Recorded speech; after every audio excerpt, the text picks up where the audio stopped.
Otopsi ulang Brigadir Yosua, sang ibu histeris di makam. Suasana di makam Brigadir Nofriansyah Yosua Huta Barat alias Brigadir Yosua mendadak riuh saat keluarga melakukan doa di sana. Usai kebaktian singkat untuk keperluan otopsi ulang, ibu Brigadir Yosua histeris. Dia menangis dan berteriak histeris di makam Brigadir Yosua di Kecamatan Sungai Bahar. Sekitar 5 menit dia menangis di sana sebelum akhirnya digiring keluarga ke tempat lain, sebab makam itu akan segera dibongkar.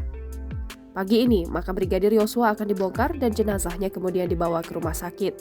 Pantauan tribunjambi.com, ayah dan ibu Brigadir Yosua tiba di makam sekitar pukul 6.45 waktu Indonesia Barat.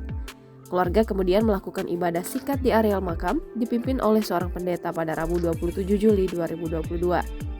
Hanya keluarga dan yang ditunjuk oleh keluarga yang bisa masuk ke lokasi makam. Diberitakan sebelumnya, hari ini akan dilakukan otopsi ulang jenazah Brigadir Joshua.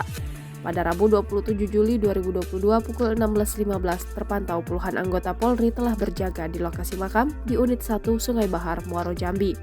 Ambulans akan membawa jenazah Brigadir Joshua dari makam ke rumah sakit juga telah tiba di lokasi. Jalan-jalan di samping makam Brigadir Joshua juga diblokir sementara. Otopsi ulang akan digelar untuk menjawab keraguan atas otopsi yang dilakukan sebelumnya. Diberitakan sebelumnya, hari ini akan dilakukan otopsi ulang jenazah Brigadir Joshua. Pada Rabu 27 Juli 2022 pukul 6.15 terpantau puluhan anggota Polri telah berjaga di lokasi makam di Unit 1 Sungai Bahar, Muaro Jambi. Ambulans yang akan membawa jenazah Brigadir Joshua dari makam ke rumah sakit juga telah tiba di lokasi. Jalan-jalan di samping makam Brigadir Joshua juga diblokir sementara. Otopsi ulang digelar untuk menjawab keraguan atas otopsi yang dilakukan sebelumnya. Permohonan melaksanakannya disampaikan oleh keluarga Brigadir Joshua Huta Barat melalui kuasa hukumnya. Pelaksanaan otopsi ulang ini melibatkan dokter forensik dari yang ditunjuk oleh Polri dan juga tim independen. Di antara dokter forensik tersebut ada yang berasal dari Persatuan Dokter Forensik Indonesia dan juga dari Rumah Sakit Pusat Angkatan Darat. Keterangan polisi, Joshua tewas dalam baku tembak dengan Baradae di rumah Irjen Verdi Sambo. Motif baku tembak, polisi mengatakan berawal dari aksi Brigadir Joshua Huta Barat yang masuk ke kamar pribadi Irjen Verdi Sambo. Di dalam kamar itu ada istri Irjen Verdi Sambo. Brigadir Joshua disebut polisi melakukan pelecehan dan penodongan senjata. Kemudian ada teriakan istri Sambo hingga akhirnya Baradae turun memeriksa ke arah sumber teriakan.